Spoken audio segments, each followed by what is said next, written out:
ভাই তোদের আগে তো আমি যাচ্ছি। ওকে আরে, 1 2 3 টান টান আমার টান। তোমরা লাফালাফি এই জায়গায় করো না ভাই এই ভাই বাঙালি লাদেন ভাই। সমস্যা দেখো ভাই, বাঙালি খালি লাফালাফি করছে নিচে পুরা ভাই কি আগুন ভাই জ্বলছে। একজনের জন্য সব কর্ম ভাই তোরা পরি মর সেন্ডা খুলে দিবি মাজারটা, ঠিক আছে? তোরা একা একা পড়বি, চারজন নিয়ে পড়বো না আমরা। লাদেন ভাই Help me, I'm fine, thank you. Help me. না এই আরে ইয়ার চাপ দে না ওরে তোল। আমি আটকে গেছি ভাই, লড়তে পারতেছি না। আরে ওরে তোল না জানি।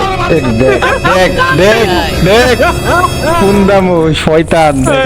আমি কইলাম এই মিয়া এমনি বানর মতো চাওড়ামো করবা তো আমরা এইভাবে মারা খাবো, ঠিক আছে? প্রতিবার তো গাইস আমরা উপরে থেকে পড়লে মনে নাও বাঁচতে পারি গাইস, ফার্স্ট টাইমে তো আমাদের দেখতে হবে কিভাবে আমরা এটা মানে আবার ওই জায়গায় যাবো। 1 2 3 অ্যাকশন। ওকে ওকে একসাথে হ্যাঁ 1 আরে 2 এটা বলতে তো হবে। এটা 1 আমি 2 দেখা নাকি 1 2 3 ভাই তোদের আগে তো আমি যাচ্ছি। ওকে আরে, 1 2 3 টান টান আমার টান।